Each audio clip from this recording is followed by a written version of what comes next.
Naglabas ng guidelines ang Department of Education para sa flexible na pagtuturo ng matatag curriculum para matugunan daw ang mga kinakaharap na hamon ng mga eskwelahan. Para talakayin yan, makakapanayam natin si DepEd Undersecretary for Curriculum and Teaching, Gina Gonong. Magandang umaga po, ma'am.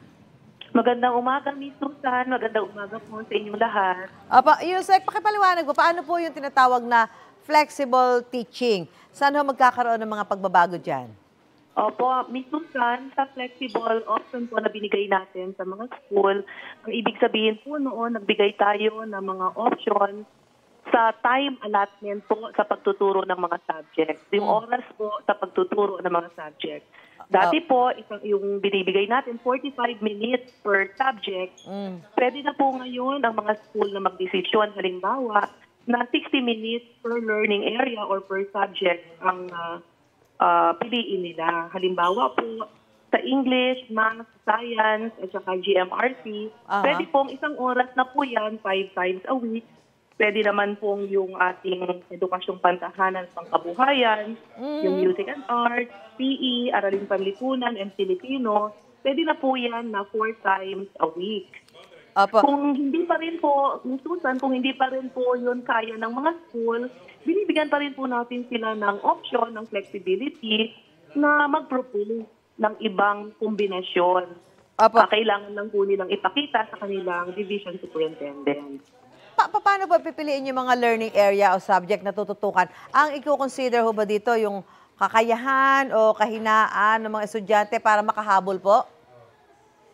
Opo, kapag pinili po nila yung 5 times a week, ang sinasabi po natin na subjects na tututukan po nila ay yung English, Math, and Science, and GMRC. Ang ibig sabihin nito, Yusek, mababawasan ho yung load ng ating mga guro dahil matagal na problema na kasi ng mga guro yung tinatawag na heavy workload. Paano ang magiging sistema nito? Opo, yung mga teachers po na kasalukuyan halimbawa ay humahawak ng 8 section sa 45-minute time allotment, pwede pong 6 na section, 5 to 6 sections na lang po ang hahawakan nila. Basta ang goal ho natin dito talaga yung mga bata ho, yung mga estudyante, hindi naman ho parang maiwanan, kundi mas makahabol sila doon sa bilis ng mga itinuturo sa mga eskwelahan. Tama po, Ms. Susan. Okay, nako. Maraming salamat po, DepEd Undersecretary for Curriculum and Teaching, Gina Gonong. Magandang umaga po sa inyo. Magandang umaga po. Salamat po marami. Salamat po.